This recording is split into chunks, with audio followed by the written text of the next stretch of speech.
জাতীয় থেকে আন্তর্জাতিক, প্রান্তিক জনপদ থেকে নগর, চারপাশে ঠিক কী ঘটছে এই মুহূর্তে তা নিয়েই এখন চারদিক। আপনার সঙ্গে আছি আমি মাঝার মাহবুব। সাবেক পরিবেশমন্ত্রী সাবের হোসেন চৌধুরীকে গ্রেপ্তার করেছে গোয়েন্দা পুলিশ। রোববার বিকেলে রাজধানীর গুলশান থেকে তাকে গ্রেপ্তার করা হয়। তাকে কোন মামলায় আটক করা হয়েছে পুলিশের পক্ষ থেকে তা এখনও জানানো হয়নি।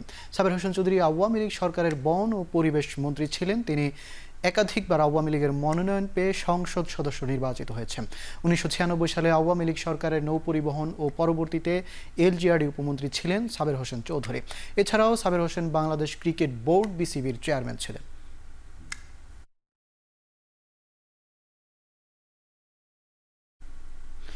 উজানের ঢলের সাথে ভারী বর্ষণে ভয়াবহ বন্যার কবলে ময়মনসিংহ, শেরপুর ও নেত্রকোনা জেলার বিস্তীর্ণ এলাকা। বন্যা পরিস্থিতির অবনতি হওয়ায় প্লাবিত নতুন নতুন এলাকা। এ অঞ্চলে পানিবন্দী হয়ে পড়েছে প্রায় 2 লাখ মানুষ।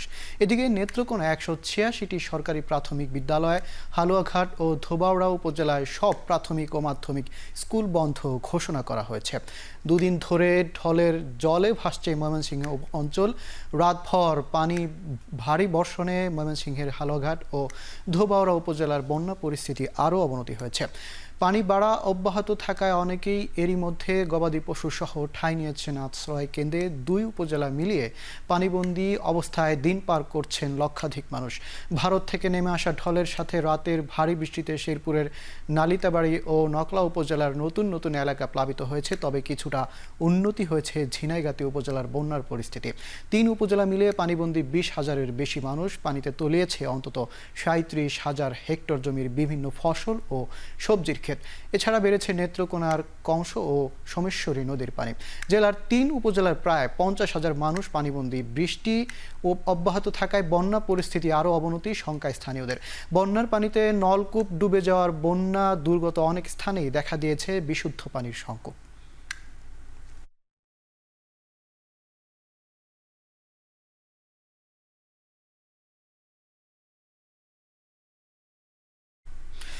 আগামী 8 অক্টোবর থেকে 31 অক্টোবর পর্যন্ত পার্বত্য চট্টগ্রামের 3 জেলায় ভ্রমণে পর্যটকদের বিরত থাকার অনুরোধ জানিয়েছে স্থানীয় প্রশাসন।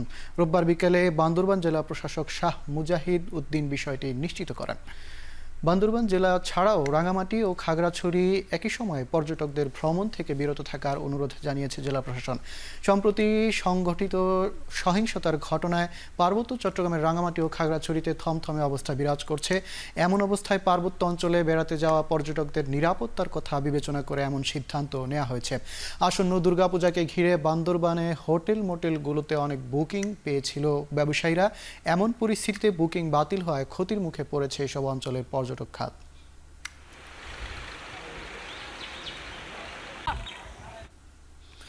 সাম্প্রতিক পূর্বাঞ্চলের বন্যায় প্রায় 14,500 কোটি টাকা ক্ষতি হয়েছে বলে জানিয়েছে গবেষণা সংস্থা সিপিডি। তাদের গবেষণা বলছে সবচেয়ে বেশি নোয়াখালীতে ক্ষতি হয়েছে 4,191 কোটি টাকা, আর খাতোয়ারি বেশি ক্ষতি মৎস্য ও কৃষিতে। 14,000 কোটি টাকার মতো যে ক্ষতিটা হলো সেটা কিভাবে পোষানো হবে এবং এইটা অর্থটা কিভাবে আসবে আমাদের, সেটাই কিন্তু। এবং এই 14,000 কোটি টাকার উপরে যে ক্ষতিটা, এটা কিন্তু জিডিপির আকারেও কম না। সেটা প্রায় আমাদের চলতি অর্থ বছরের 2025 অর্থ বছরের 0.29% মতো। রপ্তানি বহুমুখীকরণে চামড়া খাতের বিশাল সুযোগ রয়েছে বলে জানিয়েছেন অর্থ ও বাণিজ্য উপদেষ্টা ডক্টর সালেহ উদ্দিন আহমেদ। অর্থ মন্ত্রণালয়ের সম্মেলন কক্ষে Bangladesh finished leather goods and footwear exporters association এবং বাংলাদেশ ট্রেনার্স অ্যাসোসিয়েশনের প্রতিনিধিদের সঙ্গে মতবিনিময় শেষে সাংবাদিকদের এ কথা জানান তিনি।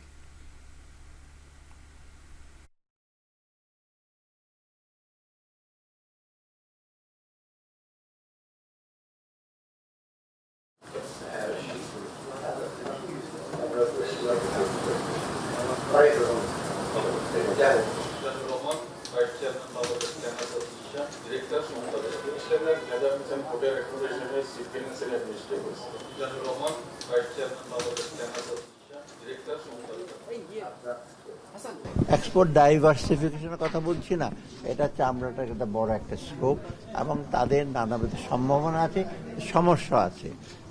এই সমস্যাগুলো আমরা আলাপ করেছি, তাদের যে ট্যানারিটা শিফট করা হয়েছে সাভারে, সেটার আপনার এনভায়রনমেন্টাল প্ল্যানগুলো এবং তাদের অর্থায়ন এবং তাদের চামড়া যে সার্টিফিকেশন যেগুলো দরকার বাইরে যেতে হলে, এইগুলো নিয়ে আলাপ করি। মোট কথা আমরা চামড়া শিল্প এবং চামড়াজাত দ্রব্য ফুটওয়্যার থেকে শুরু করে সেটা সম্ভাবনা এবং এক্সপোর্ট, এটা যেন একটা বড় একটা এক্সপোর্ট সেক্টর হিসেবে পরিগণিত হয়, সেই ব্যাপারে আলাপ করি।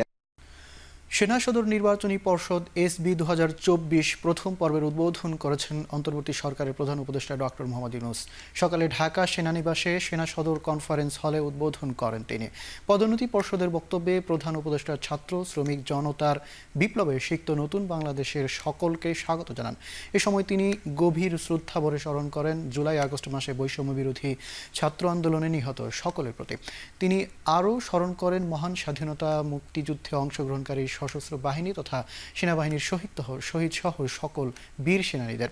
তিনি বলেন, দেশের ক্রান্তিলগ্নে বাংলাদেশ সেনাবাহিনী দেশের মানুষের পাশে এসে দাঁড়িয়েছে এবং একটি অন্তর্বর্তী সরকার গঠনের প্রক্রিয়াকে ত্বরান্বিত করে দেশকে এক অস্থিতিশীল পরিস্থিতির হাত থেকে রক্ষা করেছে।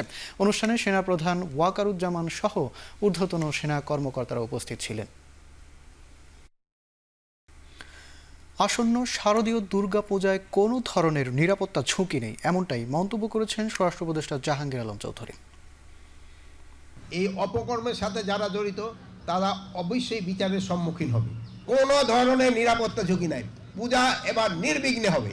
আমরা স্বরাষ্ট্র মন্ত্রণালয়ের তরফ থেকে 8 দফা নির্দেশনা প্রতিটা পূজা মণ্ডপে আমরা পাঠিয়েছি। চীন থেকে জাহাজ কেনায় দুর্নীতি হলেও সংকট থাকায় প্রকল্প বাদ দেওয়া যাবে না। দুপুরে বিএসসি কার্যালয়ে এক মতবিনিময় সভায় কথা বলেন নৌপরিবহন উপদেষ্টা। বলেন, শিপিং কর্পোরেশনের উন্নয়নে বিদেশি বিনিয়োগকারী খোঁজা ও প্রকল্পের তথ্য দুদককে পাঠানো হবে।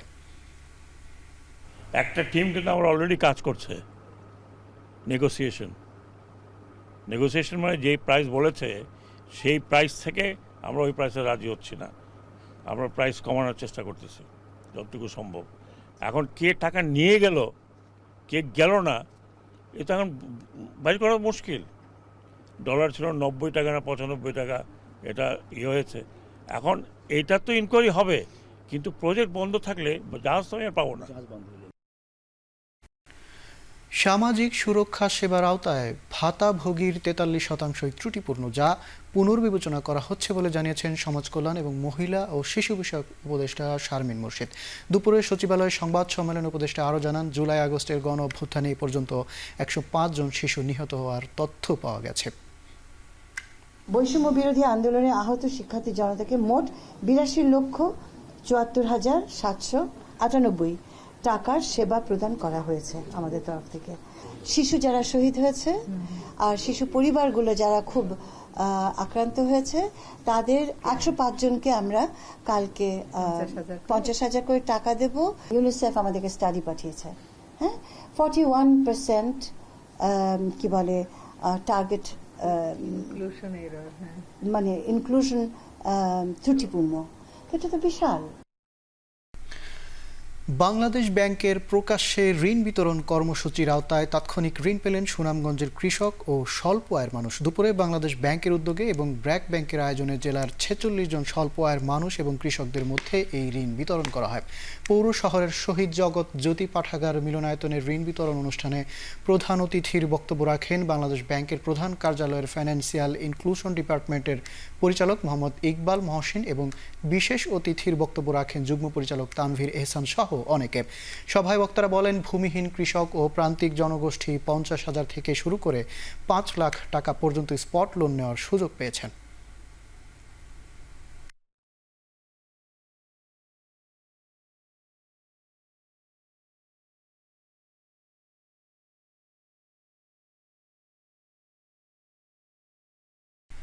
এবার আন্তর্জাতিক প্রসঙ্গ। লেবাননে 6 দিনের স্থল অভিযানে 440 হিজবুল্লাহ যোদ্ধাকে হত্যার দাবি করেছে ইসরায়েল। এমনকি হিজবুল্লাহর তৈরি 250 মিটারের একটি গোপন টানেল ধ্বংসেরও দাবি করেছে আইডিএফ। একই সঙ্গে ইরানের নজিরবিহীন ক্ষেপণাস্ত্র হামলার কঠোর জবাব দিতে প্রস্তুতি চলছে বলেও জানিয়েছে দেশটি। এই অবস্থায় মধ্যপ্রাচ্যে যুদ্ধ উত্তেজনা কমাতে গাজায় ব্যবহৃত অস্ত্র ইসরায়েলের কাছে আর বিক্রি না করার আহ্বান জানিয়েছেন ফ্রান্সের প্রেসিডেন্ট ইমানুয়েল ম্যাক্রো। তবে মিত্রপক্ষের কারো সমর্থন না পেলেও লড়াই চলবে বলে হুঁশিয়ারি দিয়েছেন ইসরায়েলের প্রধানমন্ত্রী বেনিয়ামিন নেতানিয়াহু। তিনি জানান 7 দিক থেকে শত্রুপক্ষের হামলার শিকার হচ্ছে ইসরায়েল, যা সামাল দিতে হচ্ছে আইডিএফকে। এদিকে 24 ঘন্টায় ইসরায়েলের সেনা অভিযানে লেবাননে 23 জন নিহত হয়েছেন। শেষ করছে এখন চারদিকে। এখন টেলিভিশন ওয়েবসাইটে দেখতে ভিজিট করুন www.ekhon.tv, ফেসবুকে সার্চ করুন facebook.com/tv.ekhon, ইউটিউবে সার্চ করুন youtube.com/c/ekhon tv।